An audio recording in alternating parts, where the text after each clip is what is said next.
Hello. Hello. Good morning. Good morning. Good. Good morning. Yeah. Good morning. Uh-oh, we got some. We got some. Make sure I get that. There. That should fix it. Sorry. Sometimes when I forget to mute the Twitch stream and it starts giving that echo. So, yes. Good morning. Good morning. Good morning. So, it's been a week. A lot of news this week. There has been a lot of news. A lot of stuff. A lot of stuff to talk about. And we were talking. I guess maybe we should test the chat. Is the chat working? I didn't even try yet. Where's my little guy at? Hello. Hello, chat.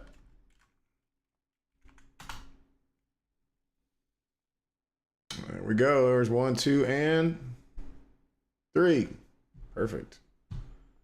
I just missed it. So anyway, I was sitting there thinking about all the things that happened this week, and all the things that I was like, man, I could do something on that. I could do something on that. We could talk about this. We could. So like the things that have pissed me off this week, I kind of have a little list here. You have a list. Yes, a list of things that have pissed me off this week in the news. I think one of the first ones was the ice raids at the Hyundai plant. Like ice raids, I don't know. Just there's so many we're becoming numb to them, right? Like these Right. scenes of just like treating people like subhumans in my opinion. Yeah, like parents don't matter, children don't matter. Yeah. Um, I I was in Chattanooga and there was a big ice raid in a Chattanooga area chicken plant some years ago now. And let's see, I left Chattanooga. Well, this would have been no later than 2008, but I think it was earlier than that.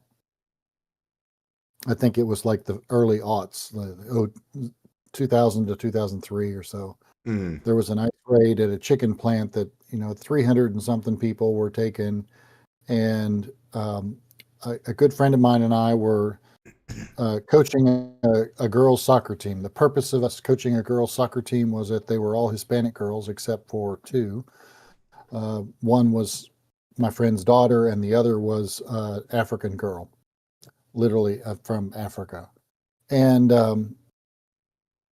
you know, when you see a child who is 13 years old, who's now the only person, the oldest person in the household. And the reason we had them doing soccer was because it would get the girls out of the household after school Mm-hmm. so that no uncle or, La Familia in the Hispanic community means a lot more than it does for you and I who talk about our genetic brothers and sisters and our uncles and aunts and all that mean the genetic connection or at least the adoptive connection.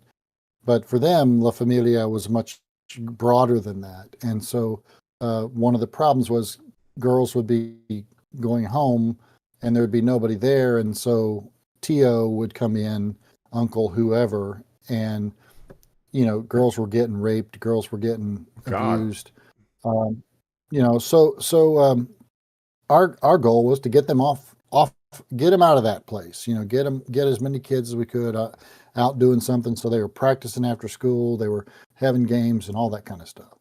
And then you have the raid, and we weren't by the time the raid happened. I think we'd already finished our soccer stuff, but we still had relationships with those kids. And one of those kids, their mother was taken in a raid. She was at school and there was no word. And then we had So a what big happens with event. her though? Like her.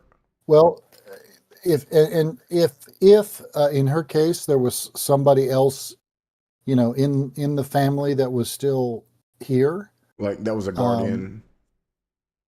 so yeah, somebody else, an aunt or an uncle or But just like now whoever it she's was. just separated from her mom. Now she's separated from her mom, and there was no legal recourse for them. Um, so my friend that was leading this, the soccer team also had a program ministry where there was a church that closed down, and he opened up a center and worked with La Paz de Dios, which was um, an organization that worked especially with Hispanic folks, trying to integrate them into the society and make sure they had bank accounts and whatever could help them. And it was a support place for them to find hope. And so what my friend Mike did was he brought in the guy who wrote the book on immigration law, um, and the ACLU, and they came in, and we had something like 500 people at this place, filling up all kinds of spaces. We had classes for them to take on, what are your rights if you get pulled over, things like that. Mm-hmm. In the meantime, there was a big conversation in the main room with like the immigration lawyer who came in and said, unfortunately, there's not a lot of rights that you are granted in this case. So if somebody was taken by ICE, they were taken to a place that was somewhere else, Texas, Florida. They weren't told where. The family was not told your loved one is in whatever facility, in whatever state, or whatever, wherever they were. They had no idea. There was no lawyer afforded them. There was no lawyer that could talk to them from Chattanooga. So there's like just this, they vanish basically. And until and when they are deported, there's really no way for them to contact them to even know if they're alive or safe or healthy or anything. This is So inhumane. it is inhumane. It's cruel to children. It's cruel to families. It's just cruel to be cruel. And, I might remind you that wasn't the current Orange administration. That No, was, yeah. 2003. So that was a Bush administration, if I remember my math right. And, it wasn't, it just First term, is yeah. not a good thing. And then some years later, there was a raid at another chicken plant in Morristown, Tennessee. And what I remember from that, when I wasn't in that area, but what I remember was our church folks in our Hispanic ministry, they were talking about, how big a part of the community these folks were. And then when you saw the news reports from the reporters that went and talked to the community, and they weren't talking to Hispanic folks, they were talking to the white folks, and mostly white folks, farmers and other folks around that said, no, these people were a part of our community. They were in our schools, they were in our churches, they were shopping at our grocery stores, they were spending money here and there, and it was devastating to the community, and not just the Hispanic folks. So that was the thing that pissed me off, the ICE raid. So it sounds very Yeah. similar situation, on individual level. And in this case, it really pissed off a country as well, South Korea, right? Right. Yeah, that's right. This was not even Hispanic folks. Yeah. Yeah. And the other thing, the reason it pisses people off is the whole statement at the beginning of the administration was, we're going after the violent criminals. We're Yeah, going these are after just the criminals. workers at a plant, Yeah, exactly. They weren't, and And they keep targeting that, and they're not going after criminals. They're going after everybody. yeah. So, there's that.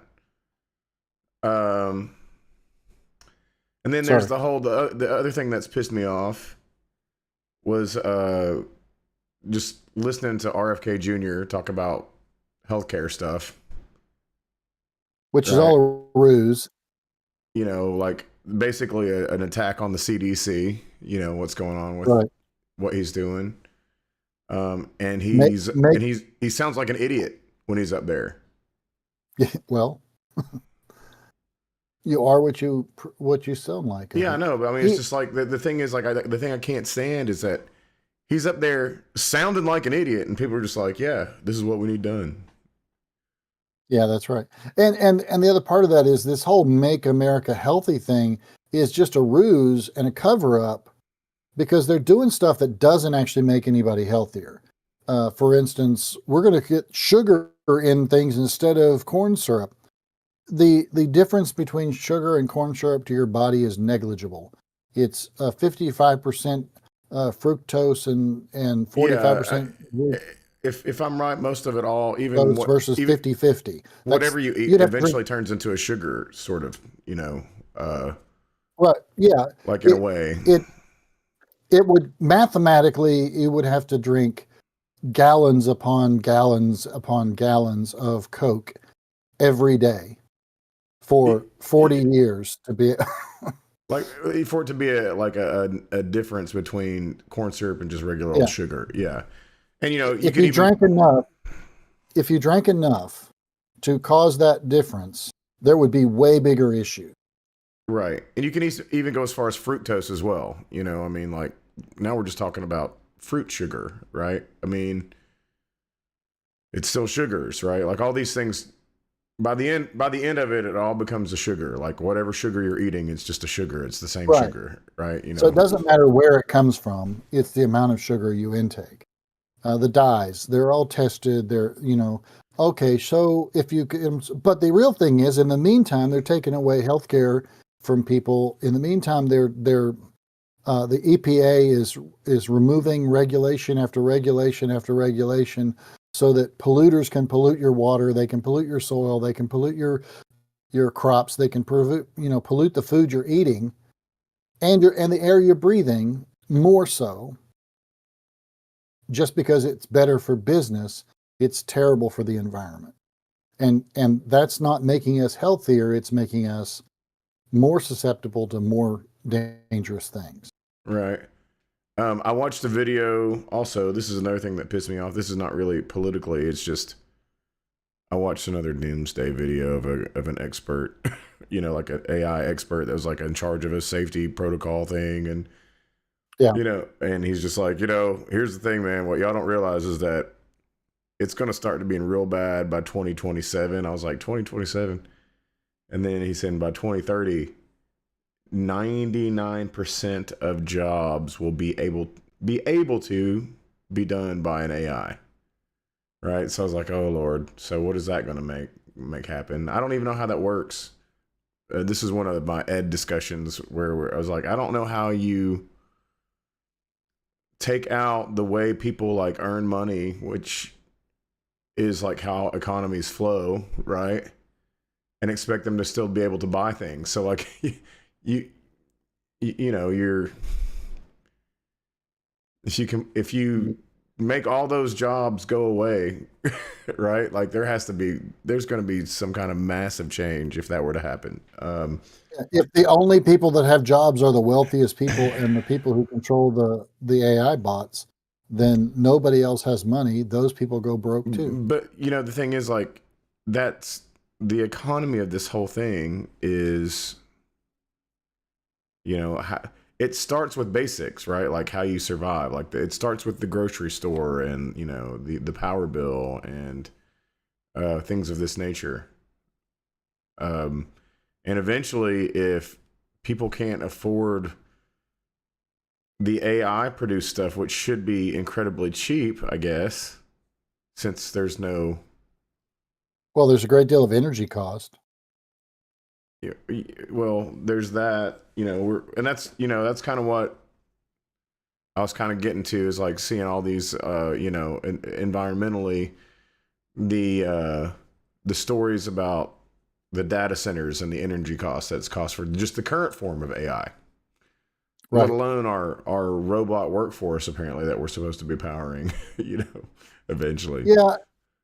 And there's a lot of jobs that involve human touch and interaction that 99% is just absurd. Um, you Yeah, you know, know, I mean, I think a lot of what he was saying was hyperbole. I don't think that, like, that's what I was saying. I just don't think that, like, these kind of economies can eventually. I mean, if for that to work, you would really have to think about like doing like what would be the ultimate socialism like move in American history, which would be give people a UBI and everything else. Right. Like Right. if you're gonna get the situation where literally the things that are producing, if you can't be a producer because there are no jobs anymore for this big system that we've created, right? There has to be some kind of division of that, production, right? Right. And unfortunately, it means that, if it is true that most of these jobs can be done better, and there are jobs that I can clearly see, that could go away. I think the one that everybody is scared of is the truck driver, right? And Yeah. then they're scared of. If I were in this now, see, I have a job and you have a job where I don't think that a robot's ever going to, they're not going to come for the bar singer. Now it may be that they force so many people out of their jobs, everybody becomes a bar singer, and that forces me out. But hey, I've got at least a head start. And being And, the pastor of a church is something else. we've proven that AI can write a sermon very quickly. Right. But So yeah. Okay. So this is kind of where I'm going with this, right? You need somebody to like organize your office, right? If you have a big office, you might need like 8-10 administrative assistants, and that number may go down. You might still need one or two, right? Because now things become so much quicker. You're pumping out sermons a little bit easier because you can like give a synopsis of what you want. It gives you a baseline, and you change the words a little bit to be more yours, right? So I guess if we're putting in the pastor world and this kind of thing, you now could maybe service more. You could put out more sermons, which I don't know if that's except that is a big impact of what I do, but it's not what I do. Yeah, A lot more that I do as a pastor, and sure. it I would is say about that's human interaction. what is that? Probably 5 hours of your day, or 5 hours of your Not a, week no, it's a little more than that, but it's not. It's preparing not. your sermon. Yeah, it could be as much as 20 hours, but it's not usually. Is it like the visitations that are the most time consuming?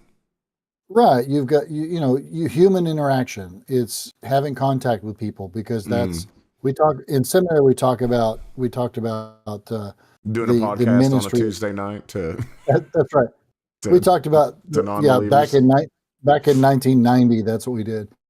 Well, But we talked about we talked about the ministry of presence. Just being present as the pastor makes a difference in people's lives in many ways. And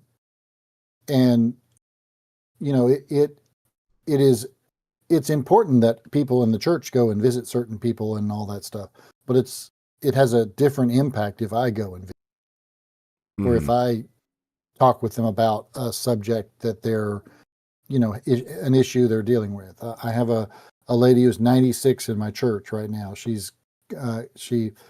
went to the hospital with couldn't breathe, and so they've tested her for stuff, and at first they thought she had pneumonia and COVID.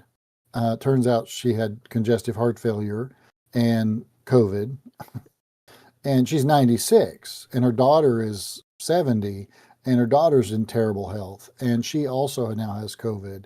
And AI can do a lot to help them medically, but AI can't do very much to help them personally and comfort them and be present with them. There's just not that possibility. AI may make it where the hospital can be more efficient at getting the stuff done that she needs to get done. It may even be able to do it with fewer people, but yeah, the human touch stuff, it's going to be hard to in my opinion, as far as, you know, live performances are concerned, I don't think that anybody's going to be able to put up a TV and be like, yeah, this is an AI, even if it's a live AI, one that can be like, just play me a song right off the bat, which, you know, or whatever. I don't think That's that. right. I And don't think. I can tell you, just from the standpoint of worship on Sunday morning, if you play a CD or stream a song and put it on the screen, it does not have the impact of somebody else, somebody in the room playing the piano, playing the guitar, playing the drum, singing. And they can be much worse at music than the person you put on the screen. Yeah. But they will have a more positive impact being in presence. Right. But, you know, And people who engaging deliver people. things, Yeah. people who, you know, book appointments, any salesperson, you know, if you get to the point where, you know, and we did the thing where we talked to the AI, and it, you know, how lifelike it is already is pretty crazy. But, you know, you get to a point where you have a super salesperson who knows, you know, the best sales move because it's been tested so many times, and it sounds like a real person, so it might as well be a real person, and they can work 24 hours, 7 days a week. You know, a regular salesperson can't compete because you got to pay that regular salesperson a certain amount of money to only get 1/3 of the work. That's right. Or Even one, if the AI is just regurgitating words. Yeah. So, you know, that was the thing that's been, you know, on my mind. You know, and then here's the thing I think that kind of like really kind of got me. This was kind of a combination of both immigration and just the BS that this administration is doing, and kind of like how it all comes together a little bit. But so like over the weekend, they changed the name from the Department of Defense to the Department of War. It used to be called the Department of War, but, you know, I'm of the belief that changing it to the Department of Defense, you know, being the more PC move, so to speak, the more woke move, instead of being about war, being about defense, is, you know, saying something else. You know, it says something about, you know, our. It makes it a broader understanding of what we're dealing with. Mm-hmm. But, you know, saying Department of War, and then having, like, you know, Pete Hegseth ramble on about, like, the warrior ethos, and like, we're gonna be aggressive, and it's like War fighters. Well, but, you know, the idea of aggression, right? Like, I'm against like raising the aggression, and then you hear the news, you know, that they've attacked and if you've seen the video of the boat, it's like, this was the threat that we used our military on. Like, it was like a speedboat, I guess, you know, run around Venezuela, somewhere on the coast out that way. And it's like, who could have even been on there? When I saw the video that you're talking about of the boat, I thought that boat was leading to another boat, and that was what they had attacked. And I didn't have the sound on, and I kept waiting, and then all of a sudden the video's rolling again, and I'm like, what? Wait, that's the boat? Yeah, like, you know, it looked like a boat that you would see out on here, Fort Loudon Lake. You know, like That's right. It wasn't like a boat that I'm like, oh, this has got a huge shipment of drugs, and, you know, right. Now maybe the people on this boat are some kind of major drug person in the drug world or whatever, but it's like, I don't know why our U.S. military is just like starting to do that kind of stuff, and it's, you know, it's illegal. It's also a war crime. Right. You can't do that because we don't know. That's the problem. You just can't willy-nilly be killing, you know, civilian vehicles like that, right? So, and so this is part of them changing to like, we're going to be more aggressive, right? And also the millions and millions of dollars it's going to waste just to change the name. Right. So, and then, you know, so then you have Trump, like he's he's tweeting this, I guess, or truthing it on Truth Social. Um, you know, and I love the smell of deportations in the morning.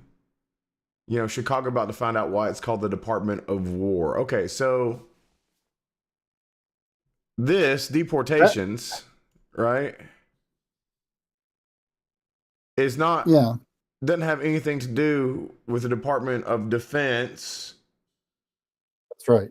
But now we're saying war because we're going to be aggressive and we're going to do it against Chicago. And then you've got an AI, whatever, where he's like got some kind of, I don't know, Yeah, looks like an old Confederate hat.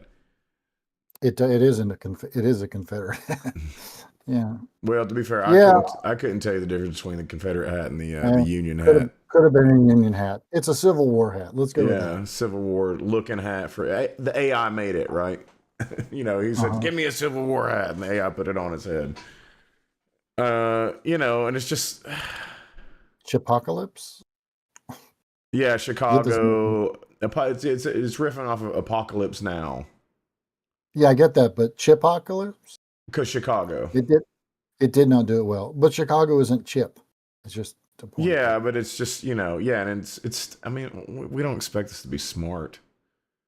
Yeah, but the fact that he is threatening Chicago with this is why we're going to be the Department of War suggests he's going to war with Chicago, and that's just not America. Uh, Yeah, and then he turns around in the same week and talks about how we're going to be. He's also going to make a a big change in the policy toward prayer in schools at the same time, and claiming that he's more Christian and all that. Christian isn't about this. yeah. So, and this kind of leads me to my next thing that kind of got me pissy, which we're talking about Christian nationalism, the government get involved, and this was so this was a tweet from the State Department, right? Yeah. Uh, our nation was founded on the recognition that moral virtue and a steadfast faith in God are necessary preconditions. Necessary preconditions. This is like an important part of why this statement is so bad of freedom. Yet under the Biden administration, U.S. foreign policy belittled Christianity and weaponized government against faith. That era has ended. Under POTUS's leadership, the State Department will eradicate practices that devalue and demean the Christian faith. What? Yeah. What is First this? off, there's absolutely no credible reference to anything that suggests that. Yeah, well, It's just yeah. let's blame Biden for being evil, and there's no credible references that he can make to suggest that U.S. foreign policy was belittling Christianity in any way, shape, or form. Yeah, yeah. So like, I don't know what they would even mean by that. First off, like, what did he do? Yeah, To belittle Christianity, right? but he doesn't. They don't care that nothing actually happened. They just care that the people that love them will accept that and say, "Well, see, Biden was just tearing Christians apart," which is total BS. Mm-hmm. And And but let's just like unpack the whole thing, right? So like necessary preconditions of freedom, a steadfast like recognition that moral virtue. Okay, I can understand this part of the statement, right? Like I can understand recognition that moral virtue. I don't want to like get in too much in the weeds about like being a necessary precondition of freedom, but it's just kind of saying, hey, like you believe in justice, right? If you have a recognition that moral virtue is a necessary precondition of freedom, then that's saying, hey, you believe in justice, right? Now, moral virtue is it also means you're probably not on the Epstein list. well. That's probably the last thing. I mean, of the week that It bothered me probably the means most. you don't support genocide. It probably means you Yeah. wouldn't take food out of children's mouths. Uh, it there is no moral virtue with these folks. Yeah, but okay, but anyway, these are big words, right? They are, They don't necessarily like, you with no know, backing no backing yeah, of evidence. they don't stand on these words, but they, these are these are big words. But then the and a steadfast faith in God, right? So like this is me as the atheist. I'm like, no, this is definitely the government doing religious, like it's getting preachy, right? And Hmm. they're supposed to be separated from this. And That's correct. and a necessary precondition, like you have to like believe in God in order to understand what freedom is. Even how does that even compute? And I would say that it goes. You said it's in order to understand freedom. I think that what that sentence says is you have to believe in God in order to be able to have freedom. Which what that means is if you ain't Christian, if in their because they're talking about fundamentalist Christianity, that if you're not a fundamentalist But this Christian is who the believes State what Department, right? So like, isn't it this is, Rubio? yes, that would be Rubio. Is Rubio an evangelical? He might be. Yeah, I think so. I thought he was a Catholic, maybe. I don't know. But That's nonetheless, possible. Catholic, or either one. It's like we've got a lot of questions here, right? Like moral virtue. First off, that's vague in the first place. I believe that's subjective, and any kind of moral virtue that is being weighed should be done so with context and nuance, right? And then precondition of freedom, you have to believe in a God. You have to believe that God exists. It doesn't necessarily. I'm pretty sure that we're obviously talking about Christianity too, right? Because Christianity is the subject of this. So like I'm a belief that they're saying the Christian God. So anybody else who believes in God, right? Like if you're Muslim, or Jewish, you don't believe necessarily in the same God. You might make an exception because these are of the Abrahamic God. I guess you could do that, but like we're talking about the Yeah, that's Christian not what God, they mean. Because right? these are remember who's in his head of the Yeah, yeah, yeah, department yeah. that he created. She's a Pentecostal fundamentalist evangelical.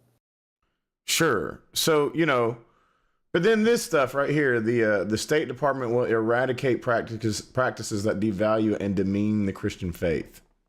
So what does that even mean? And since this is the part that kind of gets to me, is back here, we're now Department of Warring Chicago. So it's like, okay, so does this mean are you going to Department of War, like maybe say an atheist who speaks out too much? You know? And are they watching that? Well, they're probably not me, but I mean, like, this is the kind of stuff that we're getting to, right? Yeah, But you're right. it led me down to ultimately the stuff I was thinking about. I was like, well, what does the Bible actually say about war? I think I had a pretty decent idea, but just wanted to kind of like, hear somebody talk about it, and then like maybe hear what you have to say about it. So we So, on the yeah. Marco Rubio question, he Mm-hmm. was once a serious Mormon, but that was as a child. He was baptized as a Catholic, but he has frequented a Southern Baptist megachurch in Florida. He has punted on the creationism question when then sided with science. Then he said, "I'm not a scientist, man.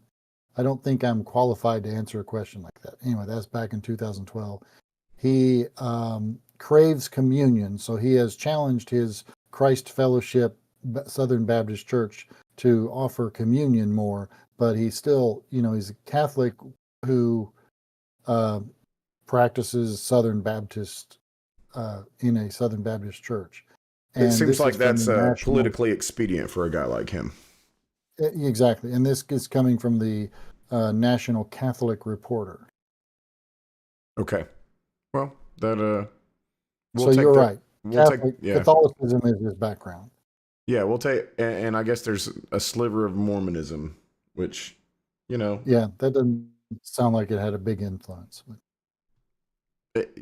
likely not. Yeah. So anyway, so we're talking. I don't know. Let me down this whole, like I said, the rabbit hole of like, what is war? What does the Bible say about war? What would Billy have to say about it? And that kind of led me to an Alex O'Connor video, which he is, the atheist who goes around and talks to people and puts hard questions in their face. Right. And definitely as a fundamentalist or somebody who believes that the Bible is divine, infallible, he puts those people to the test. And in this case, he's talking about war with Cliff and Stuart Nettle.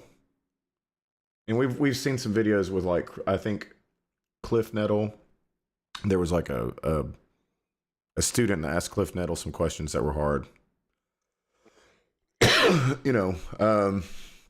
But let's go ahead and let's get into it and see what they have to say about it. I think for me, the framing, if I were to start before we do the video, the framing is like I said, we were talking about how, we were talking off camera about how the Old Testament is embraced so much by the Christian nationalists, right?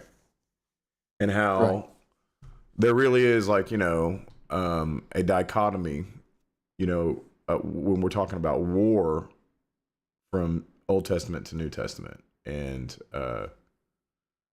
it leads to some cherry picking. And, as we say, we'll find out about what you cherry pick, right? Right.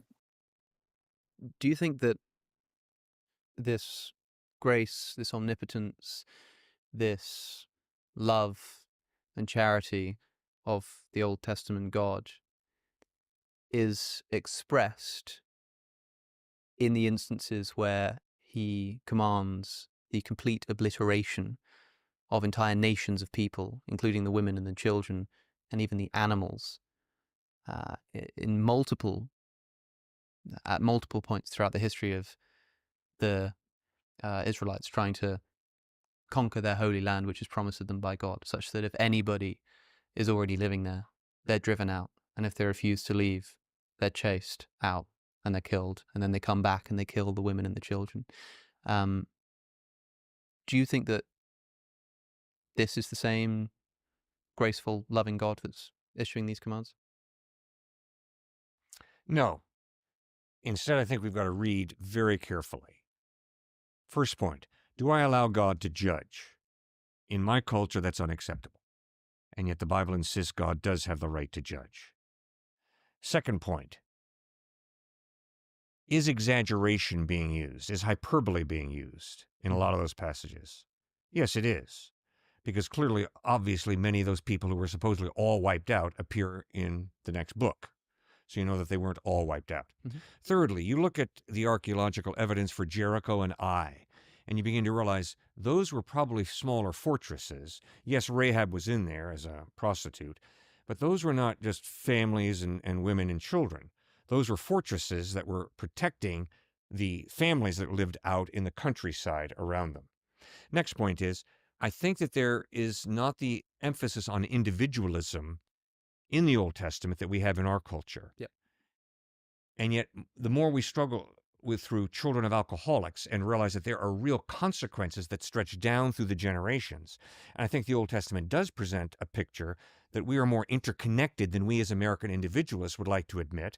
And when God judges a people group, yes, some innocent people are swept along in the judgment. And that bugs me. I don't like that.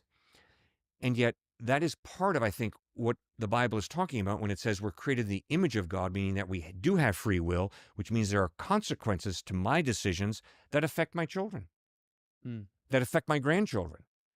We're more interconnected than we would like to admit. So no, those children are not being punished for anything they did wrong. But yes, they're born into a cursed, messed up world, and there are consequences to that. I mean, I benefited from going to Davidson College, and a lot of people sacrificed to put Davidson together. You benefited from going to Oxford University, and there are a lot of people who have, over many years, given sacrificially to build that. So there are real consequences that stretch down through the generations of our decisions. And also, the Bible never says that those children and all those people go to eternity separate from God. I'm convinced that we will see those children in heaven if they were killed before an age of accountability. So the justice of God will ultimately triumph. Yeah.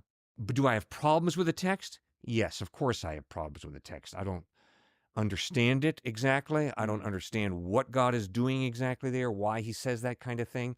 But I'm also convinced that hyperbole is being used. And I think that's a very important thing. For instance, when I was in high school, we used to say, we're going to kill the opposing team that we're going to play that weekend. Not meaning we're literally going to kill them. And the whole idea of, in the Hebrew herem, H-E-R-E-M, of clearing out these people from the promised land. The whole idea that God had given them over 400 years to repent, and they had chosen not to, and now God clears them out. You know, I think it's a complex issue, more complex than the person would allow it to be, who just says, I just can't believe that God would do something like that. Like, what kind of instruction had these people been given? You know, like the people of Ai, the people of Jericho, the Canaanites. I mean, did they have Jewish prophets coming to them and saying, you should repent of your ways? Or were they just sort of expected to work it out on their own? Fascinating question. I'm not sure. I do not know. Obviously, they have consciences. We all have consciences. Yeah.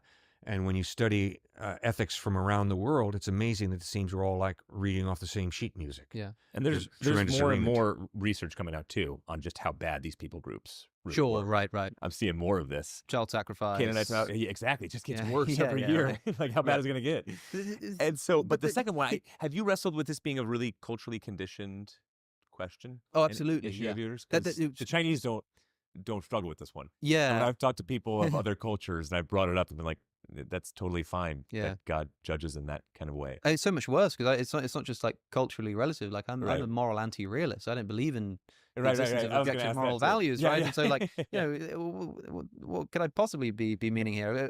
But I don't wrestle with it because my job here isn't to say that this is wrong. My job is to say something like what Lincoln said of slavery. If this isn't wrong, then nothing is wrong. You know, if there is such a thing as objective morality, I find it very. I mean, look, we just condemned the Canaanites in part for, you know, well, they were killing children. Well, that's exactly what God ordered the Israelites to do when they came into their nation. And we say, okay, well, these people were sinful, idolatrous, and they should have repented. Well, the same is true of the Israelites. They were sinful, they were idolatrous. And yet they had the benefit of having the prophet of God come to them with literal stone tablets telling them what to do. And even then it took them a few tries to get right. The Canaanites didn't have that. And yet when the Israelites are sinful, they get a prophet who comes and sets them straight. When the Canaanites are sinful, they get obliterated. They get exterminated. They get chased out.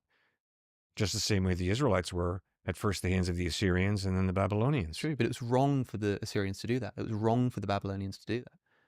Yeah, but the Old Testament insists that that was part of God's judgment on the Israelites for them doing the child sacrifice, temple prostitution, idolatry. God, you know, so it's not, it's God's, it gets back to, does God have the right to judge? Yes, he judged the Canaanites, but then remember, a few hundred years later, he judged the Jews, first at the hands of the Assyrians and then the Babylonians. So I wanted to talk about the hyperbole thing, right? Because maybe we're not talking. Before he gets into the hyperbole thing, do you have any commentary on the questioning? It's an interesting conversation. I was fascinated by the, first off, he's done a good job of pointing out the similarities, you know, that's, I think, real.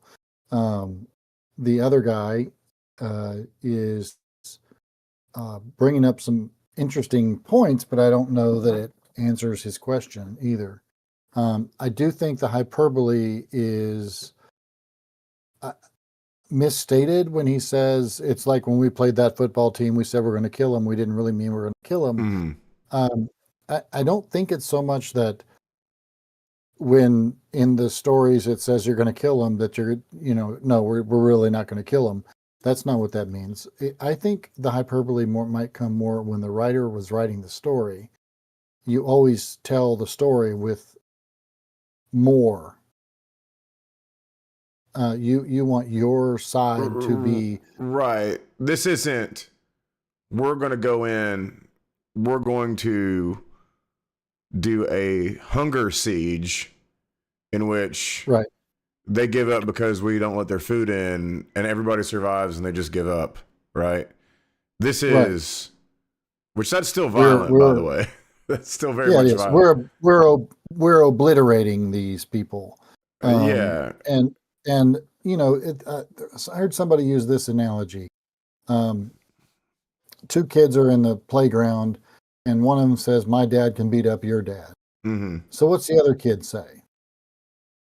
"Well, my dad can beat up your dad and your uncle." Then the other kid says, "Well, my uncle and my dad." Yeah, they just you have to one up the other and one up the other and one up the other until at some point your dad is now the all powerful almighty that can beat up the world. And that's right. That's how these keep in mind these stories were shared and carried down and written many years later. Right. The writers were probably passing along a story that was by that point hyperbolic. What I think Alex does a good job here of is he points out the hypocrisy that both of these groups of people are worthy of judgment, so to speak, but only one group really gets it. That's right. And if you notice, the one who's writing the book is the one that doesn't really get it. And the one who's writing the book says, okay, by the way, we're getting judged too when we face the Canaanites or we do this or that. We are, in fact, also judged, but we're not obliterated. But so I think stories like this is where, like the Pete Hegseths of the world, get their like Christian nationalist righteousness from, right? You have I don't know, divine enemy, so to speak. Right. That's right. And the literalist of them are saying, see, God can use genocide for God's good works. Or like this is completely within the realm of like good works. Yeah. That's right. And then if there are enemies, what was wrong with those enemies? Well, they were sinful. So now the far right has picked out the sins that they want to use as the reason for bludgeoning people, trans issues, homosexuality issues, bisexual, LGBTQ. We'll shorten that. And well, I'd like to extend that now, to atheists, probably, just because things like what the State Department is posting, they're going to eradicate it. That's right. And not only atheists, but people who are not evangelical right-wing Christians. Right. They eventually, the thing about the fascists, they always whittle it down, right, to what there is a dogma that they're working under that they expect all people to work under also. Yeah. And the dogma, by the way, is not found in the Constitution. It's found in their "how do I gain power?" So it has nothing to do with the Bible, and it has nothing to do with the Constitution. It has to do with this is what works to control people, and that's what we're trying to do. Well, I would say that it has to do with the Bible in a way that it controls people. I think that there are people that look at, this kind of a tweet and they think to themselves, our government really gets it. They're really... Yeah, but what are they basing that on? So what they're basing that on is... But they're basing it on this kind of stuff. Like, this is... Well, but we can go back to our history conversation about Christian nationalism. If you look back at the concept, so the boogeyman, so to speak, when in the last time of me being an adult. So the last 30, almost 40 years, well, actually, literally 40 years, the boogeyman has been Madeline Murray O'Hare, who, took prayer out of schools, and that was the problem. And then they put up these straw men and say, look, this is the problem, when that's not the problem with our society. Our society's problems are, we hate people, we demonize poor people, we demonize these people, those people. And so what they have done very effectively is played on the people who are in the church, who's pastors and Sunday school teachers and all that, would say, yeah, it's if we just had, these kids would be doing better if they just had prayer in school. And something as very simple and then if they weren't being taught about abortion, if they weren't being taught about sex at all, they wouldn't want to do sex. So therefore, if we just, so it's all these people that are pushing all of these things on us, and we just need to get back to being the church the way we used to be, which is all BS. And then, so you got a political party that saw that and said, hey, we can use that. Mm-hmm. And you had church Christian leaders who said, hey, we can use the Republican Party for our good. And they created this symbiosis that then says, we just need to set up the right boogeyman. Right. And that means Madeline Murray O'Hare and the Roe v. Wade, and then it became, the gay people. And that was early, that's really been from the 70s on. That's not, it's always been a problem before that, but it really became a political agenda that tied in with the Christian, even before they used the language Christian nationalism, it tied in with all that. So neither of them are faithfully using the Bible or the Constitution. They're just wanting to get their right. So they're picking this specific, like I said, this is we can tell by what you are by, what you cherry pick in this book. Right. Yeah. But they're not even really cherry picking. They're just using a sledgehammer. Yeah, I suppose. Because cherry picking means I'm looking at this verse and all that, and they're looking at, oh, look, God, did all this stuff in well, it's in just the Old concept. Testament. It's just the concept of a divine enemy, right? Like that, you have God on your side, and we're talking about, and Alex will talk about this further. Like, you didn't just kill the men. you were commanded to go. Yeah, you're commanded to go in and kill the women, the children, and even some animals. Like, kill them too. Right. That's right. And it's not that he's going. Well, I'll tell you what. Let's go ahead and get back into this, because he's going to talk about the hyperbole too. Because there's even further into the story that kind of like he kind of gets them a little bit. Kind of debunks that. But yeah. I think Nettle did a little bit of deflecting to start with, right? Are they're both Nettle? Yeah, Cliff so Cliff is the I think, I could be wrong. I don't. They're they're big speakers in the evangelical world. They're apologists. Well, they went to the great Davidson College, so apologist extraordinaires. Okay. About killing everybody, maybe. Or obviously not, because they were occur in the next book. But okay, so for example, in the destruction of Ai, 12,000 people fell that day. All the people of Ai. That's what's said in the book of Joshua. Now, maybe all the people of Ai is like an exaggeration, but 12,000 people is pretty specific. It'd be a weird thing to be doing as hyperbole, right? We have a number of people, 12,000 people. We know it's men, we know it's women, we know it's children are slaughtered. We know that that's not hyperbole. We know that thousands of men were killed. We know that I should quite. I don't want to get this wrong. Perhaps we should look at the text. Yeah. So in Joshua chapter 8, when Israel had finished killing all of the men of Ai in the fields and in the wilderness where they had chased them, And when every one of them had been put to the sword, all of the Israelites returned to Ai and killed those who were in it. 12,000 people fell that day.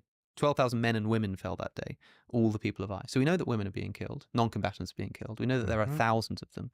We also know that there were people who had left. They'd run into the wilderness. They were out of the promised land, but the Israelites chased after them and then killed them in the wilderness. And it says all of them were put to the sword. Maybe that's an exaggeration. Maybe that some of them ran away.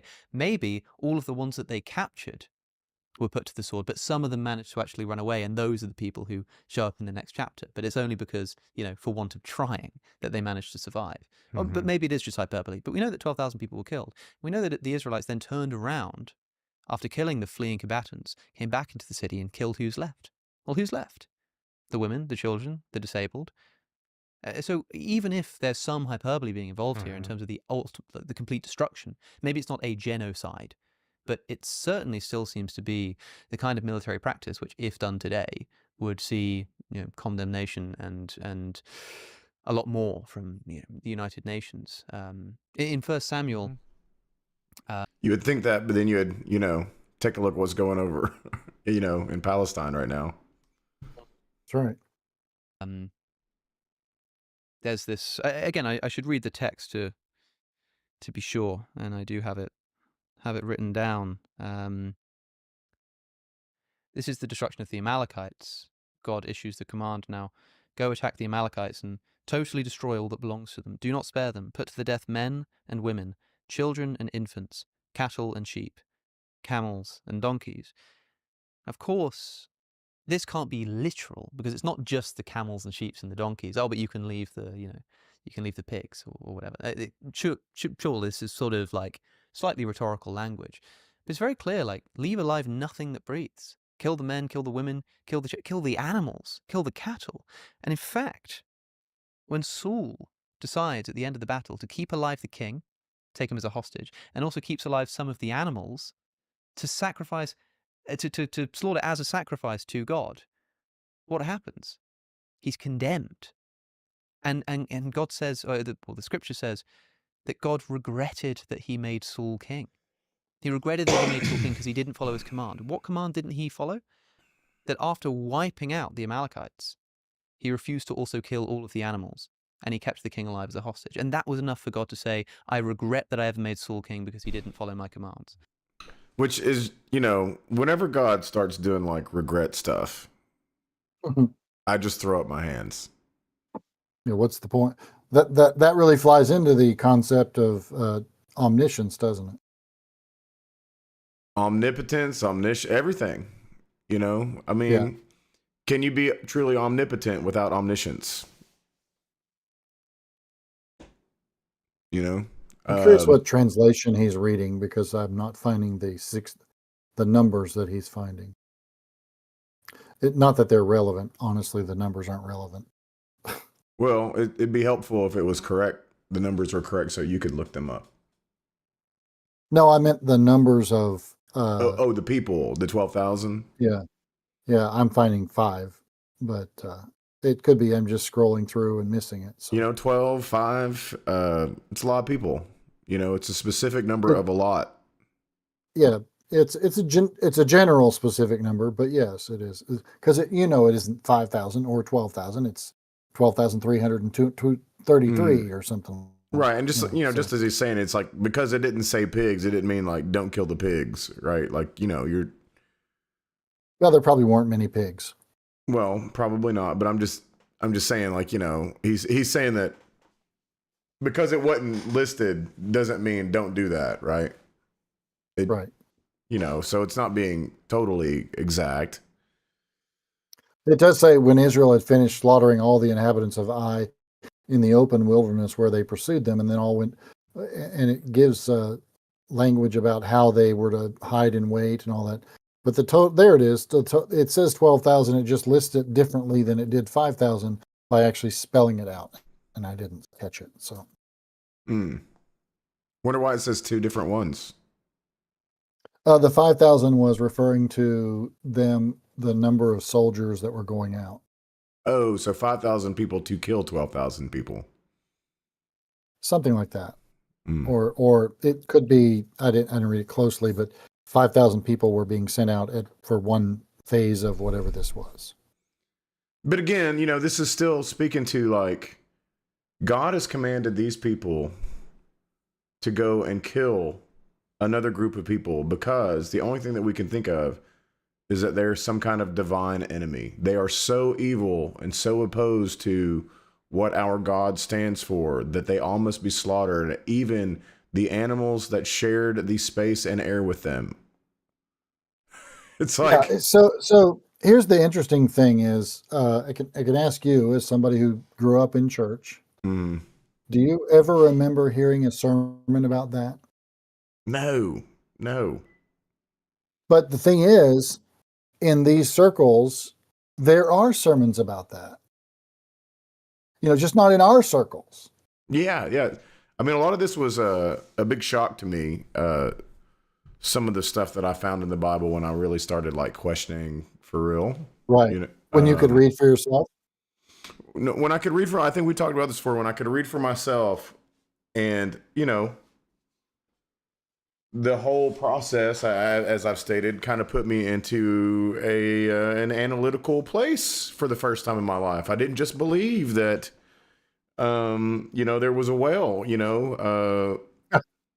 that somebody could live in, or like these were things that I just took for granted. The magic stories, like, because you get a ton of the magic stories in Sunday school, ton of them. Yeah, like, it's part of the propaganda, in my opinion. Well, it's interesting. I visited my brother this weekend, and he was showing me where he was going to put his Roberto Clemente, the autograph that he has, and the other memorabilia that he has. My brother delivered the Pittsburgh Post-Gazette, the Pittsburgh Press. I'm not sure which paper it was at the time. The day that Roberto Clemente died. So he has the actual newspaper headline of that, the actual first page article and all that from the day that Roberto Clemente died. And he's going to put that in a shadow box kind of thing and put that on his wall. He was showing us where it was. And then he showed us this book that he had gotten, and I think he got it at the place. At the where? Where the Ark is in Kentucky. Oh, okay. No. You said Ark. Yeah. So he's laying out this book, and it's like folded upon folded upon folded upon folded, and it goes all the way across his surface area that he has in front of all these shelves. It's literally the width of his room that he's in, which used to be his office, but he's retired now. So he's laid it out, and then he flips it over and he shows us he's really excited about it, and he wants to get the big version for his church. And I'm like, maybe you should ask them if they want that. But he's like, because it really lays out the order stories. And I said, there's contradictions about who's where and all that stuff. And I believe the Bible. And I said, but there are contradictions within the Bible. The Bible itself doesn't have a specific, like, that's one of the main, to me, that's one of the main atheist arguments in general is just like, why isn't it clear? Right. And he's like arguing with me saying, because his engineering degree taught him all this. He's saying, well, no, I just believe the Bible. I don't understand all that other stuff. I just believe the Bible. And this is laying it out what the Bible says. I said, no, there are contradictions about when this happened and when that happened. And there's all kinds of, there's duplications of the stories. I didn't get into the fact that there's like 2 stories of Goliath getting killed. I didn't get into I didn't get into details at that point. I was just saying, just be aware there are contradictions in the Bible about that timeline you've laid. And no, I just believe the Bible. You don't believe the Bible. You believe what somebody told you about the Bible.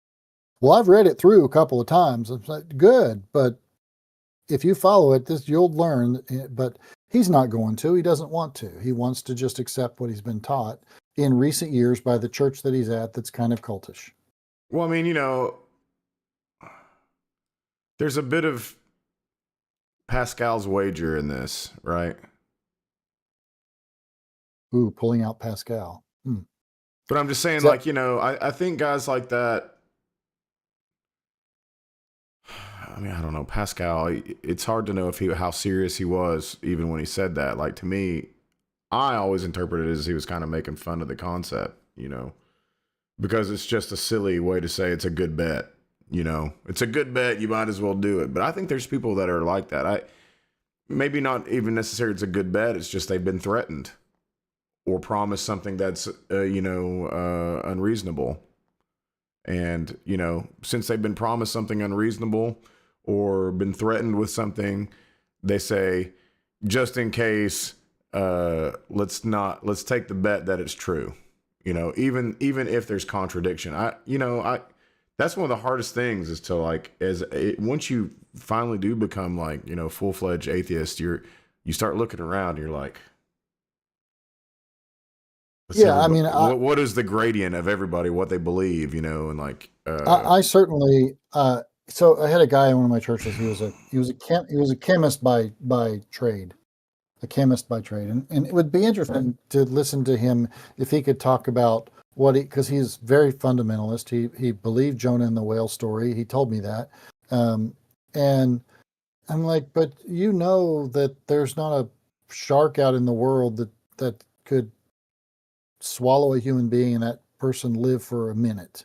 You know, there's not this is not scientifically, there's no scientific evidence to suggest there is any way for a human being to live fully and have conversation and kneel in prayer and all of that stuff. Well, I mean, in a giant fish. But it's not just, I mean, it's everywhere. I mean, like, you know, the Jesus miracles, right? Like, you know, right. healing people by touch. But what I was getting at is, so this guy would argue very much so, like, you know, we were talking earlier about RFK Jr. and him stating the kind of stupid stuff that he's saying. Mm-hmm. This guy would say, well, no, we were talking about the getting the food dyes out and all of that kind of stuff that he's trying, you know, he's putting out there, and we're making America healthy. He would not accept that because there's no scientific evidence to prove that.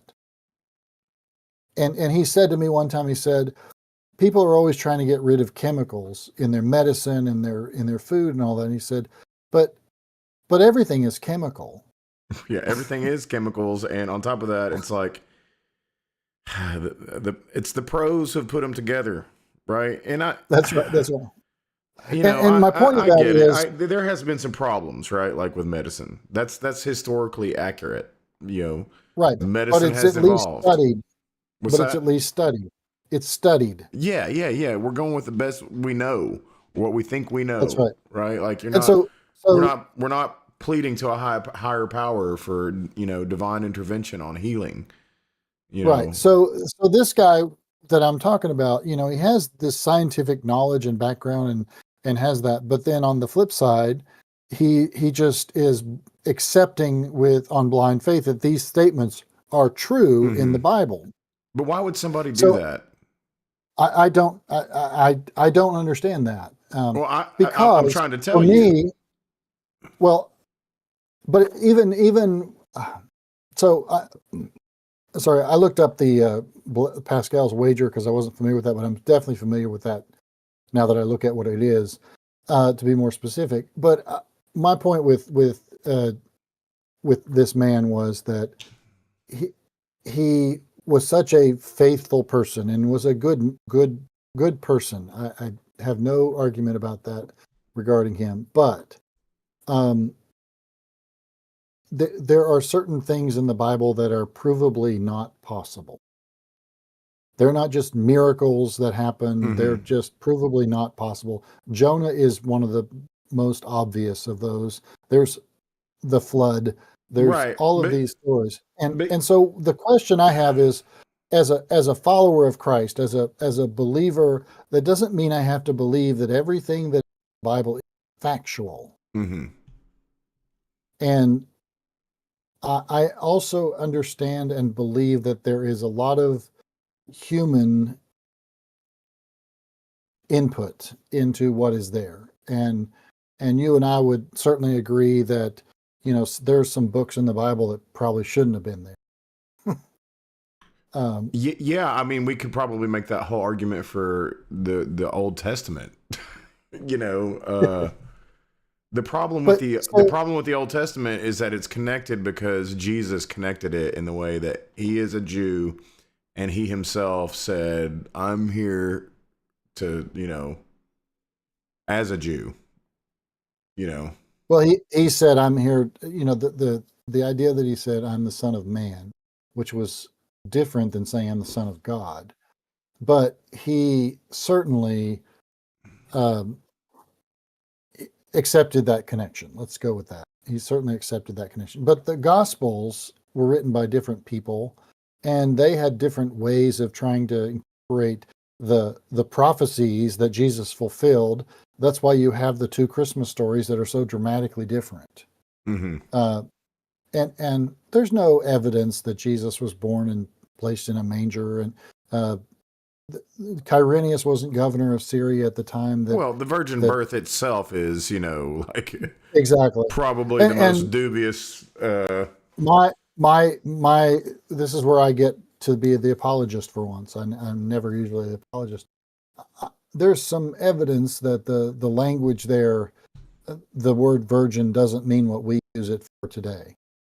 It sort of was, but it also referred to, it's one of those things where it means this, no sex, but it also refers to a young girl's never had a period, and that is actually medically possible for that to happen. Right, yeah. And it's a timing thing more than anything. So when I hear these apologists trying to rationalize how all of these things are factual, and I'm going to say that Alex O'Connor is basing his argument on the fact that these people do believe the literal factual statements that are made. Well, that's how he puts them in corners, because eventually you get to the point where you're defending some kind of magical thinking. Right. And that's what Dan McLaughlin does all the time with. Yeah. And he's a Christian.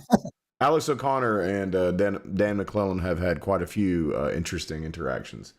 I have lost your video feed somehow. Your face is now a black box. No, it's a green box. Let me see what happened. I'll keep an eye out for it. I see that. I don't know what I did. I don't know if maybe you pulled a cable or whatever. Yeah, it's not showing up when I go to turn on the camera. Let's try something here. I can always put up the cartoon you. There you are. I have you now as cartoon you. As constructed by an AI that Ed was playing around with. I think what's happening is my I don't know, must have bumped the camera or something. I don't know. Let's see. I'll keep looking. And yeah, let's I'll tell you what, let's continue on with what Alex is saying here. If you can keep your mind on that as well as whatever technical difficulties. I know I'd have trouble. And so it's not I understand that there may be some hyperbole involved here, but in the case where Saul is punished, specifically not for killing all of the animals, it's hard for me to imagine how much scope there is for hyperbole here in terms of undermining the criticism that we are talking about the slaughter of innocent people here. Mm-hmm. It shows the importance and just how clear God wants to make it that Israelites are to be set apart and a holy people. And so whether it's an ant or a soldier all the way down, we see with sinful human beings just how easy it is for them to slip into prostitution, but more so getting a harem, more so whatever this might be, and slip into assimilation of some sort. For the record, I'm one of those people who do not look at, the act of prostitution itself as a sin. I mean, of course, I don't believe in sins, but right, I know what you mean. I look at prostitution as just like, well, we call it the world's oldest profession, right? And I would call that an unfortunate circumstance of the way our society has evolved. Yeah. Uh, Well, and then there's the fact that not everybody who's in prostitution was in it voluntarily. well, that's what I mean. Like there's a power structure that, you ask the question if I'm sure there would be, right? There's certain people out there that's just, I like this, I think it would be good, so I will do it. But like, if everybody's basic needs were really truly taken care of, How would they have clients? yeah,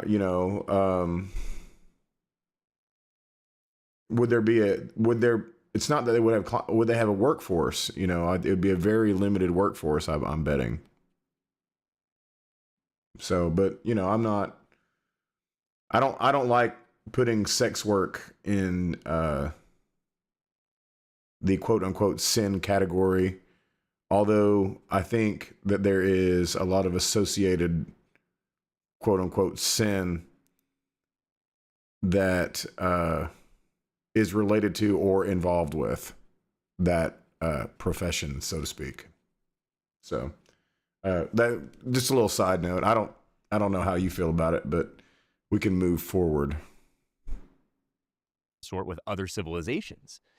And so God has to act in this kind of way, however extreme it seems, to show them, whether it's Achan later on in Acts chapter 5, for example, the temptation and how quick this happens. It's such a slippery slope where God is saying, here's the line, and we have to do away with any level of temptation. You talked about temptation earlier. We know how easy is it to fall prey to temptation. This is another thing with university students and older people.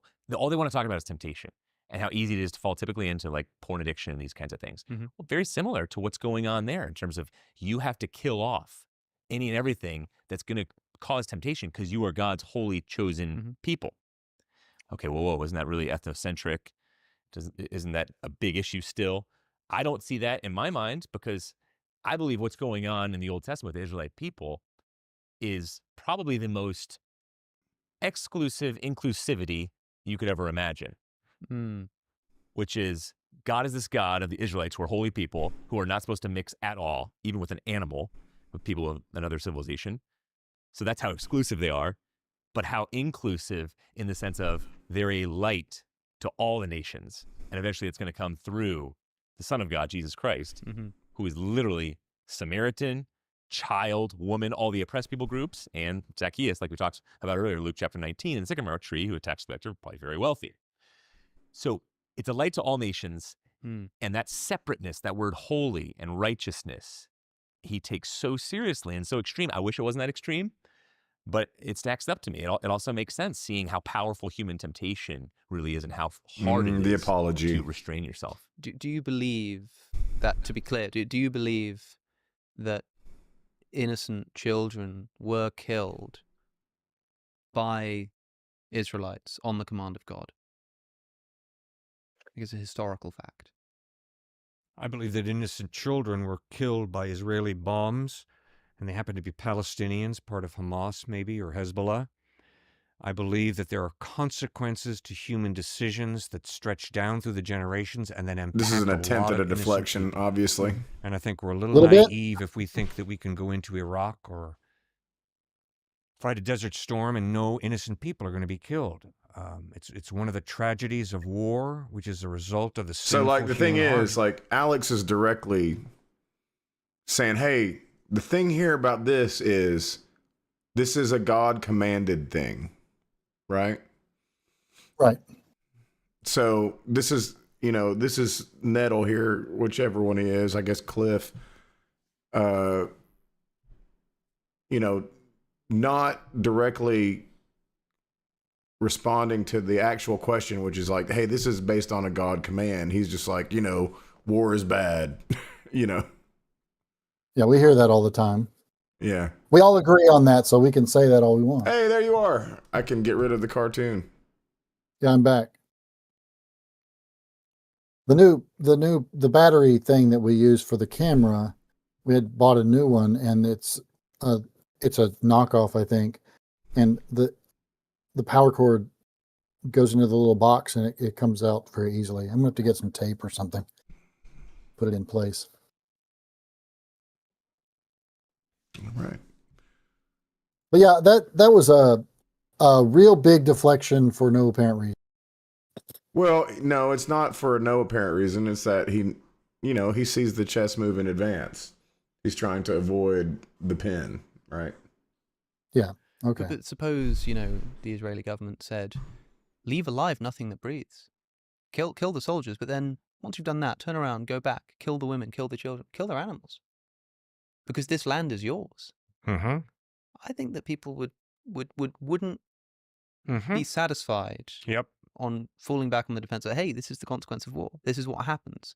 I think people would say, okay, but the fundamental rule of just war, which I'm told is sort of stems out of the Christian tradition, is, proportionate response. And Yes. And I agree with you.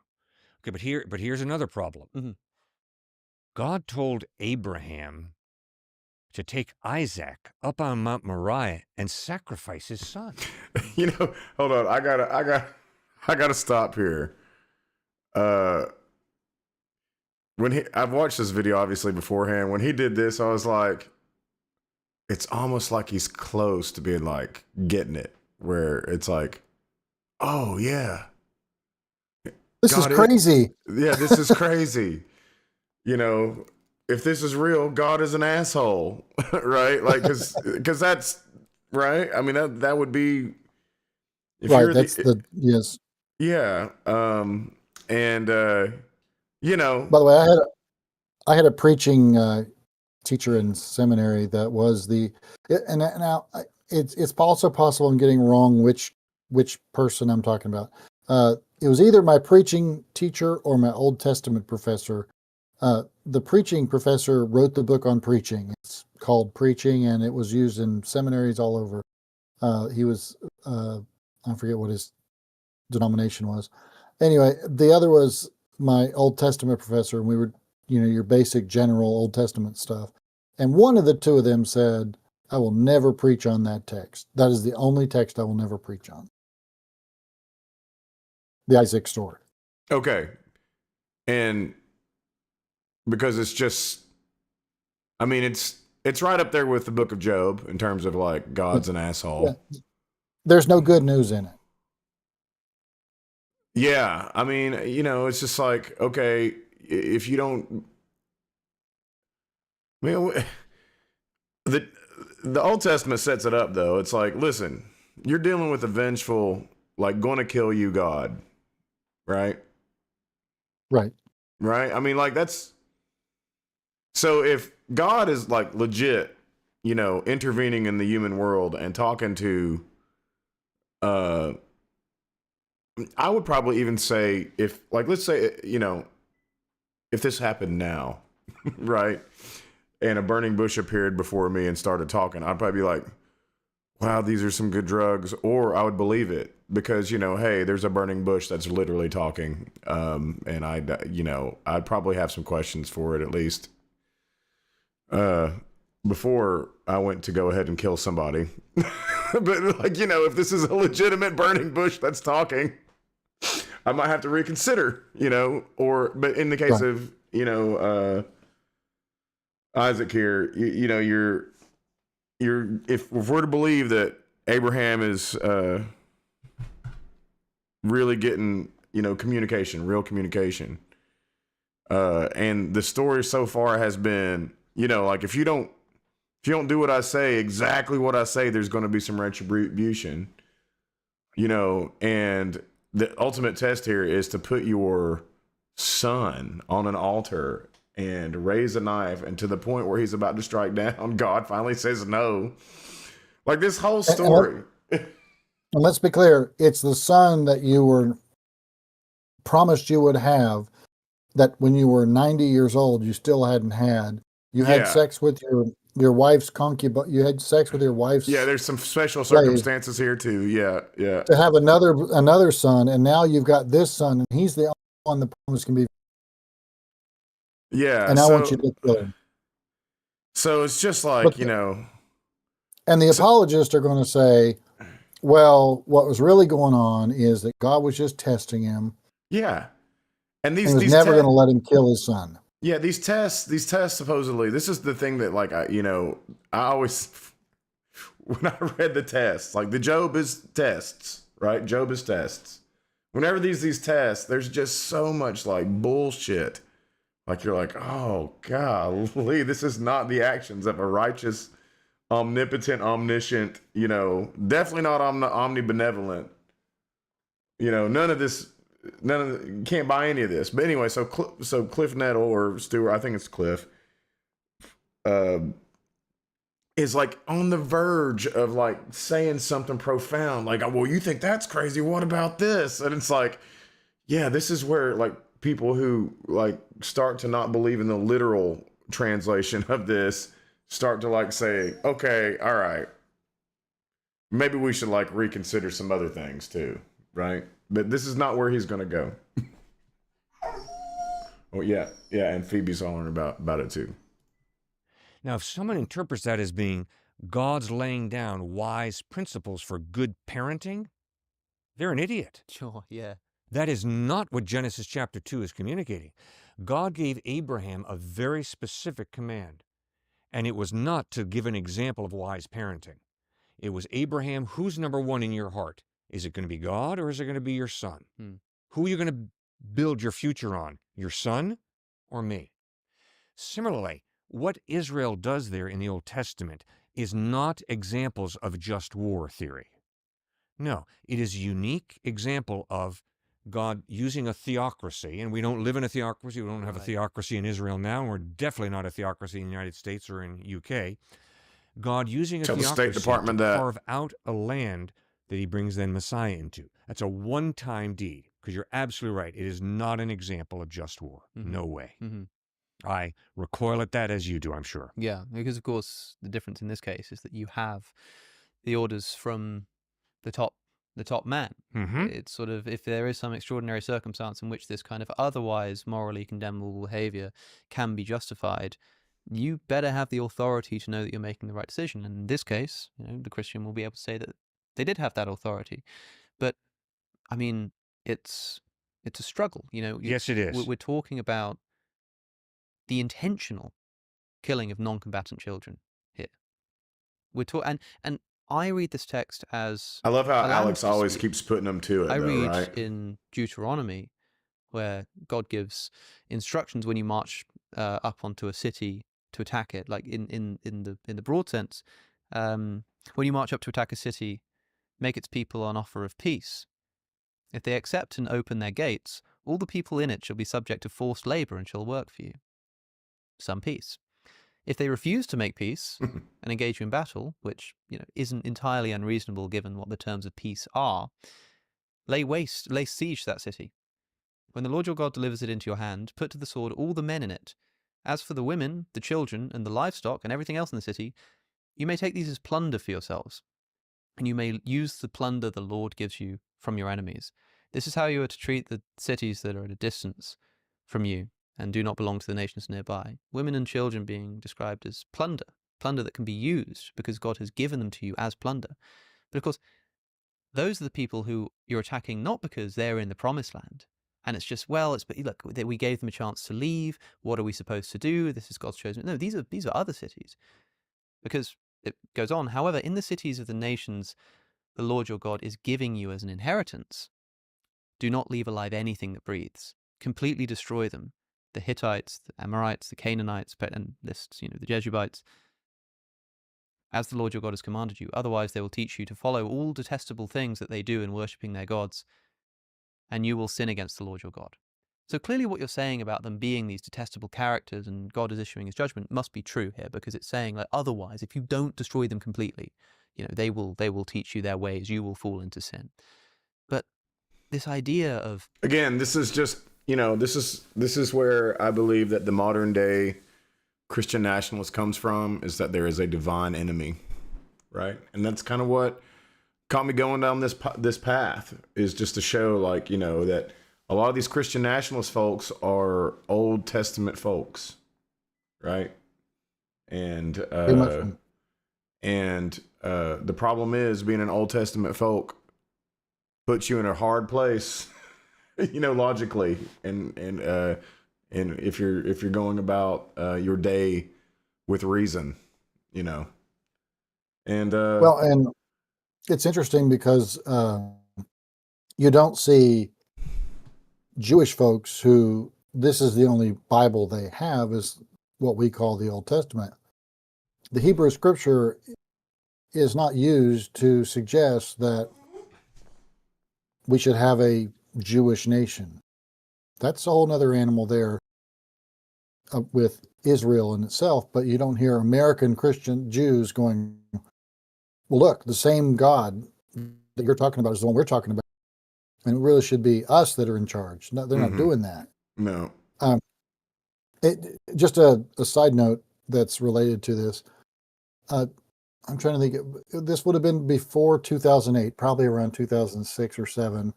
I was in a study group that we met weekly, group of pastors getting together to talk about scripture for the upcoming Sunday and all that. And the guy who was a de facto leader of the group, we didn't really have a leader. We often met at his church. And he organized a bunch of stuff. Right.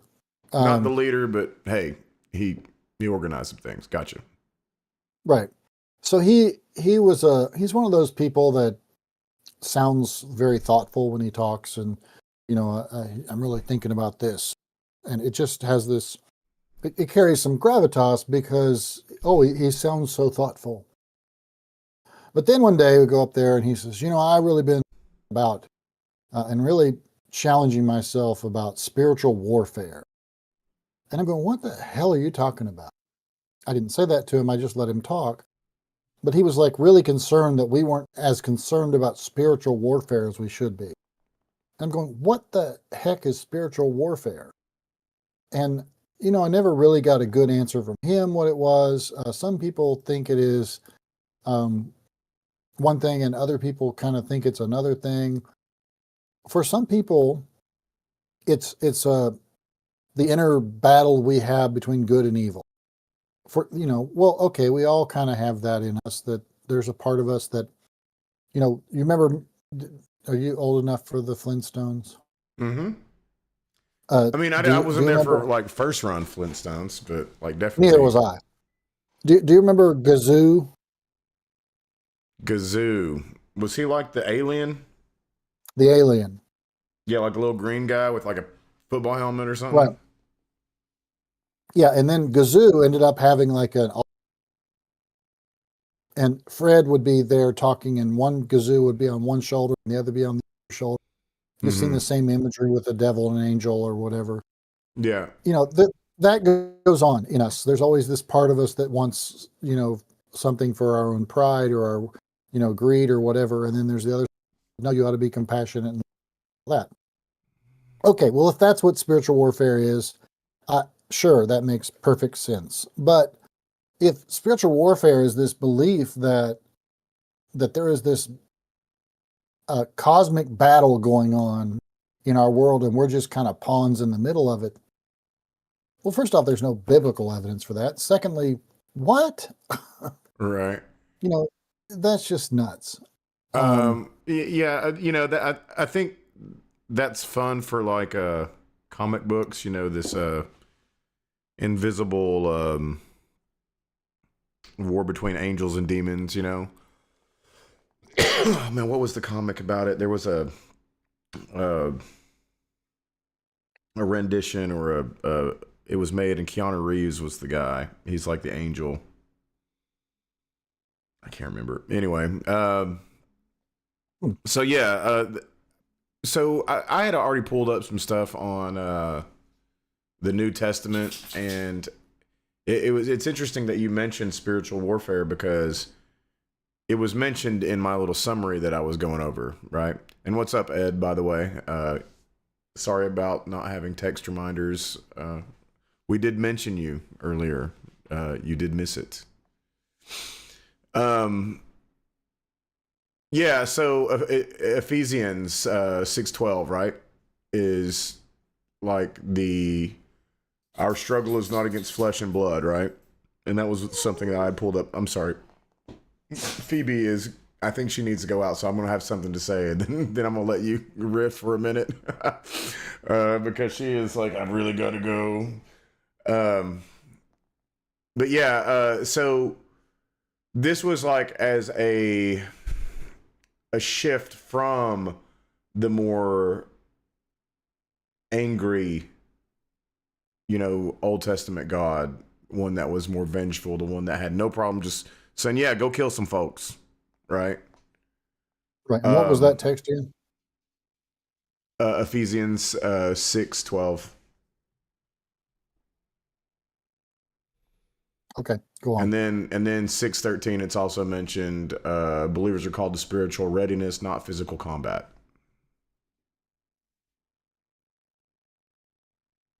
I think Ed was posting a version of that too. Yeah, I think he was actually. So we're using the same AI, I guess. I don't know. But but this is true, right? Like, it's definitely the Old Testament that like it is almost in direct contradiction, I would say, with the New Testament in terms of how like war is perceived. But yet we have so many today that are just like, I'll never understand the desire to make the Old Testament as valid as they possibly can. I don't get it. I agree. Because I agree with you that I think there's a lot that we kind of, as a follower of Christ, as a person who focuses more on the New Testament, that I look at the Old Testament and say, well, first off, some of that isn't relevant anymore because of what the purpose of Jesus was and the teachings of Christ. Now, these same people also tend to focus on Paul's letters rather than the Gospels, Right. and or the Book of Acts, and then they'll find the Paul's letters, the Pauline, in greatest dispute of whether or not Paul actually wrote them. There's a few that nobody believes Paul wrote.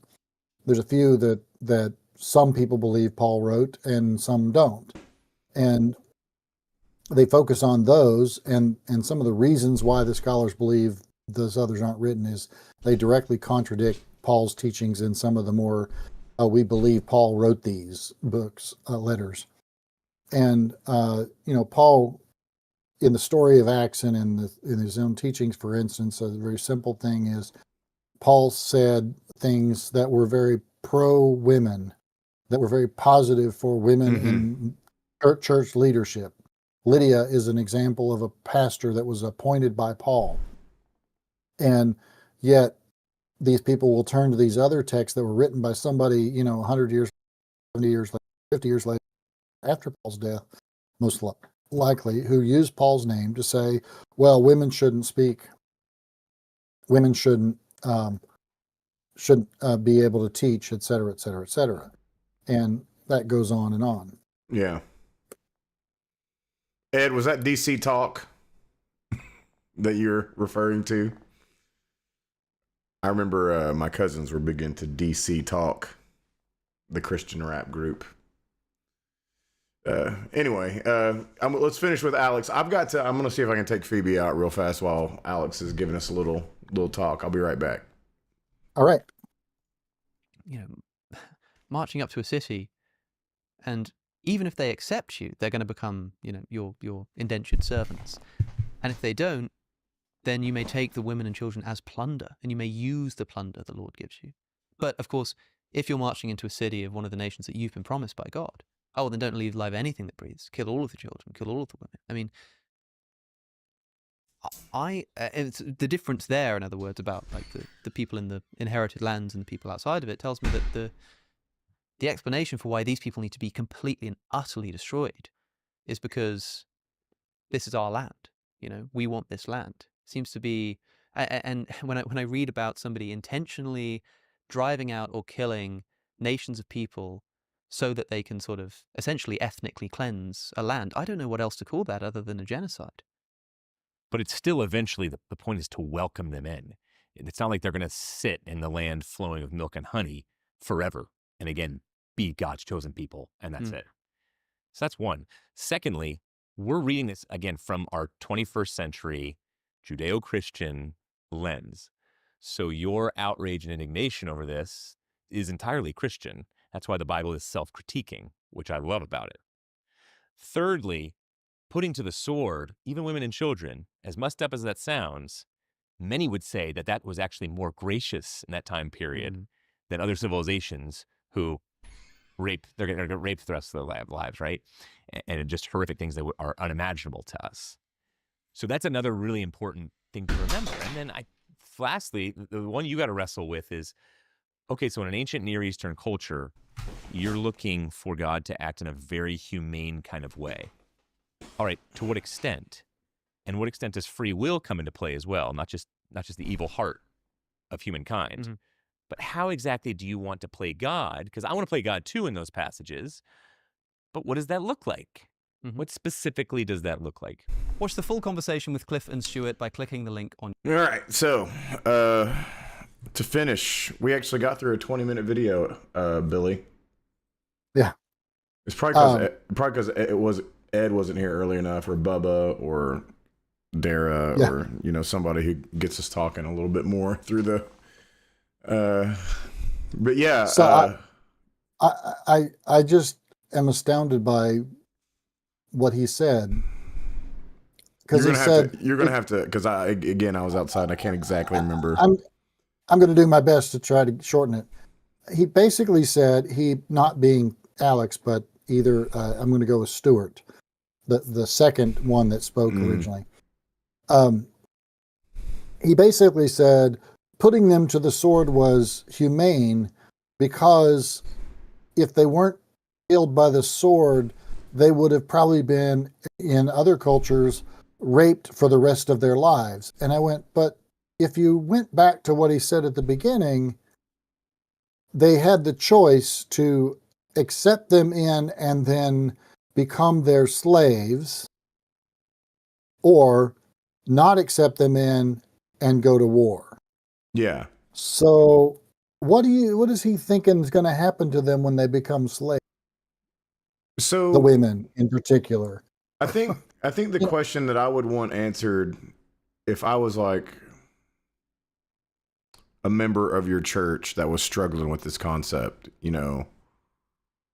one that says, like maybe a person comes in and says, we've got these enemies, right, that need to be stopped, right,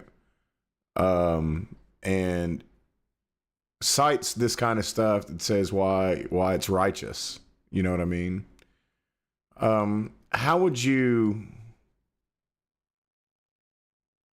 infuse, like, or how would you maybe use the New Testament to counter, like, the Christian nationalist, reasons for being violent, reasonings from the Bible for being violent? That's a good question, because I haven't had to deal with that aspect of it, Christian nationalism, that much. Right. I mean, mostly what I've heard from, people I know that some of them don't even know that nationalists, that they're that uninvested in the ideas, but they certainly believe in all the Christian national things, and that we are a, quote, Christian nation. They believe the lies about that. And so one of the biggest ones that I've actually had to deal with was the belief that Donald Trump is somehow the chosen one from God because he's like David.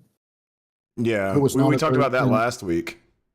Yeah, David who repented and still his son was killed. So the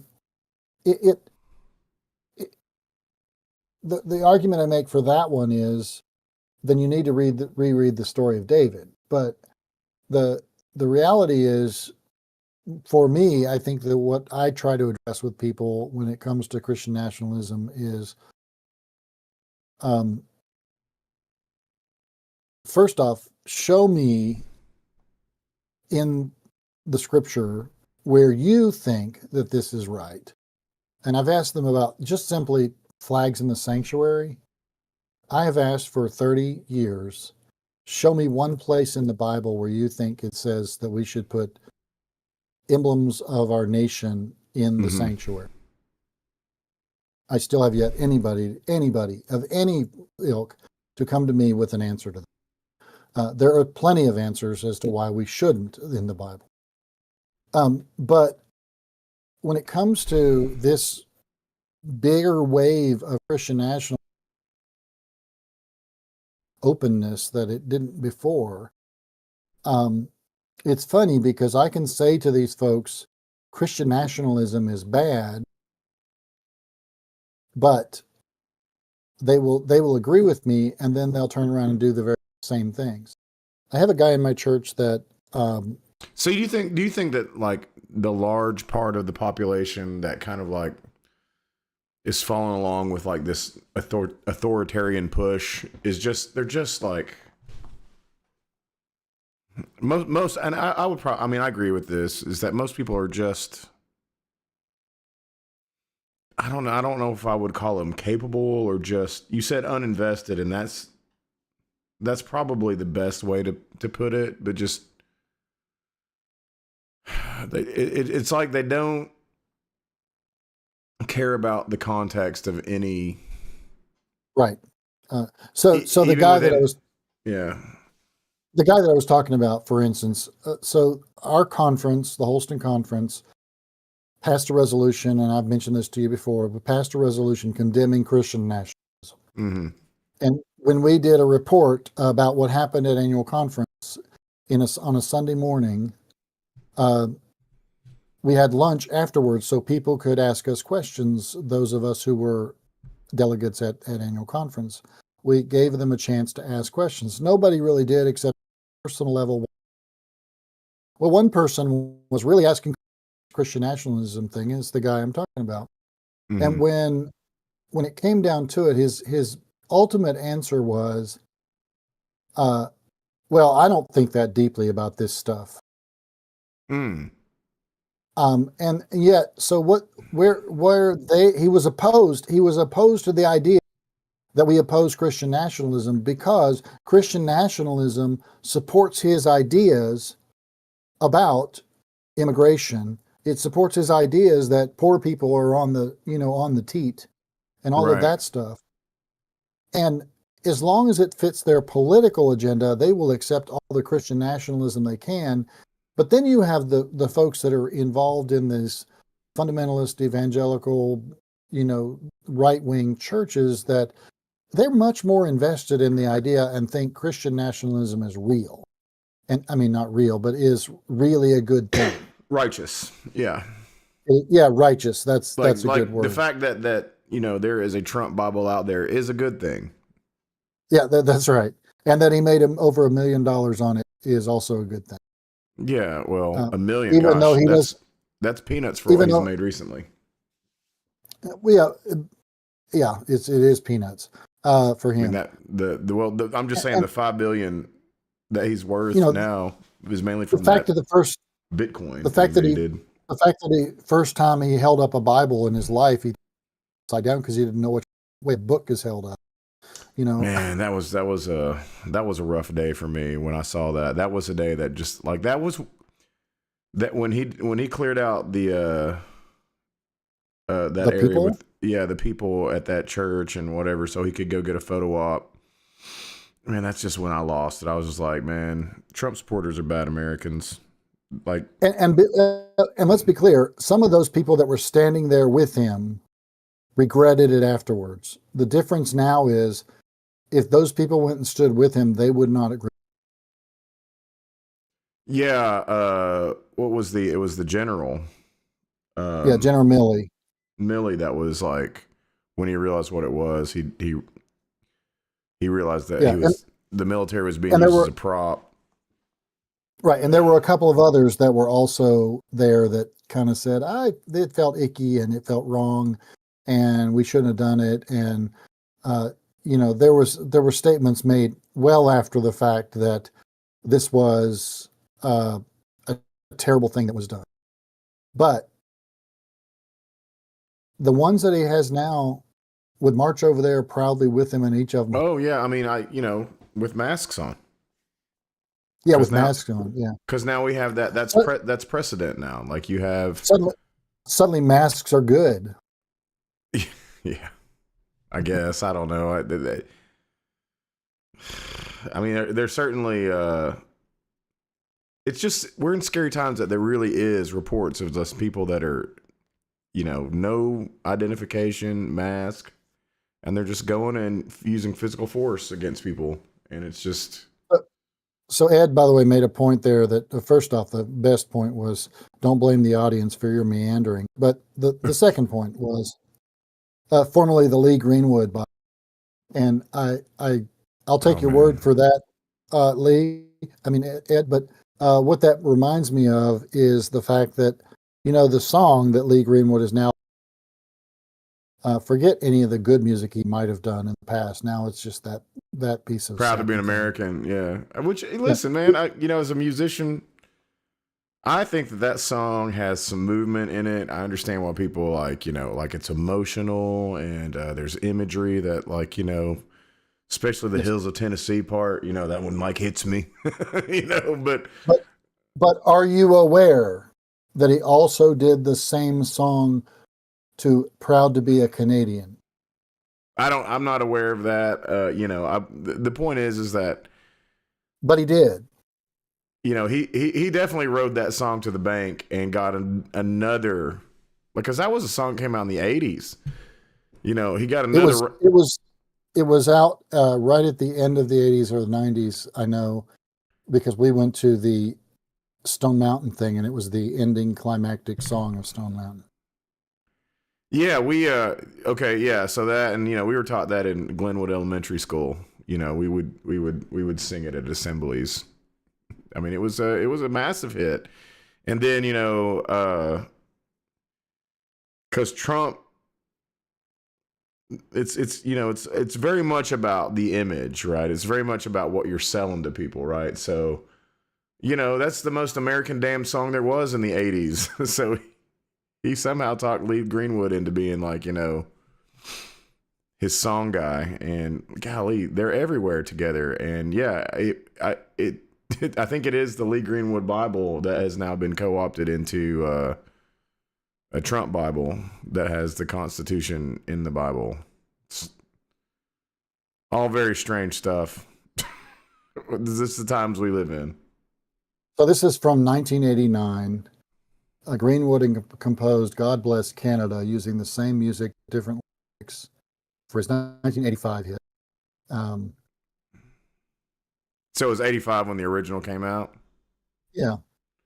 So he just changed it. I'm proud to be a Canadian, or at least I know I'm free. And yeah, that what is it? What do you say? down. Like the hills of Alberta or something? There are.